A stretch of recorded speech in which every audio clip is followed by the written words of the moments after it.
In the pantheon of ancient European deities, thunder gods stood at the very heart of myth and cultural identity. In Norse mythology, Thor reigns supreme as the god of thunder, wielding his mighty hammer Mjolnir and riding a chariot drawn by goats across the stormy sky.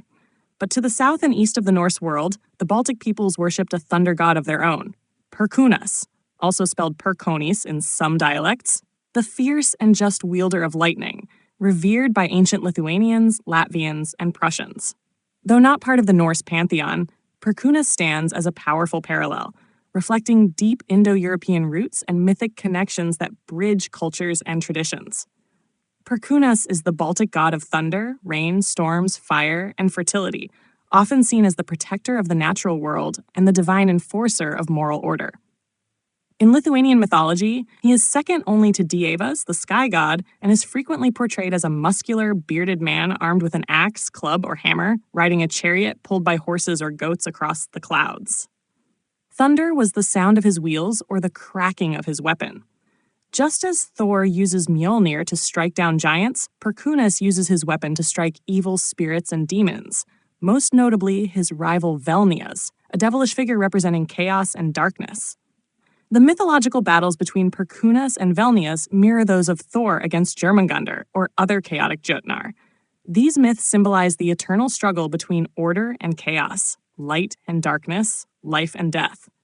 Perkūnas was also known to hurl thunderbolts at unfaithful humans, oathbreakers, and liars, acting not just as a storm god but as a moral guardian. His wrath was terrifying, but his storms also brought life-giving rain, making him a dual force of destruction and renewal. The etymology of Perkūnas is deeply rooted in the Proto-Indo-European word Perkūnos, believed to be the ancestral name of the thunder god shared by multiple ancient cultures.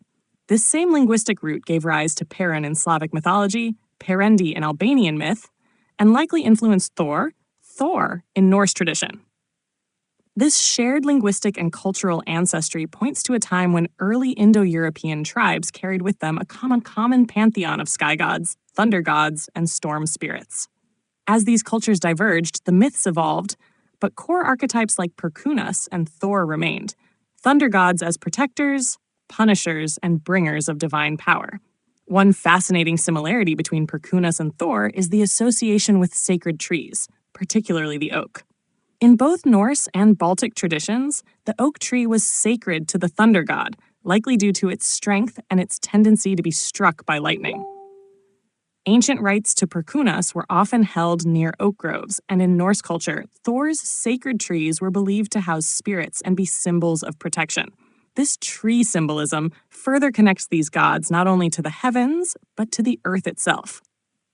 Perkūnas also had a prominent role in the agricultural calendar, especially during spring and summer. His storms were seen as fertilizing the land, and festivals were held in his honor to bless the fields, protect homes, and drive away evil spirits.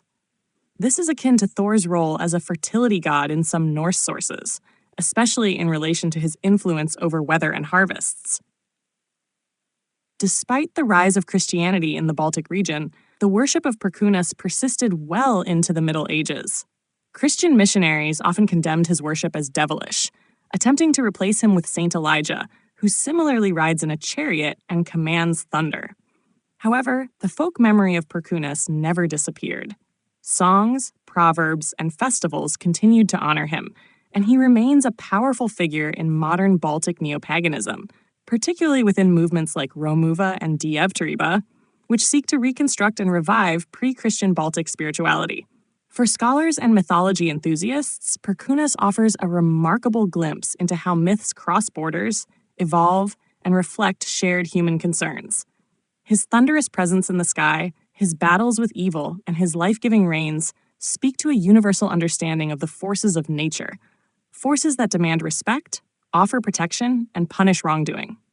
In modern times, Perkūnas is increasingly recognized not just as a Baltic deity, but as a crucial link in the broader Indo-European mythological framework. His striking similarities to Thor, Perun, and even Zeus make him an essential figure for understanding the shared roots of European mythologies. In both scholarship and spirituality, Perkūnas continues to thunder through history, a god of fire and rain, of justice and life, of storm and sky.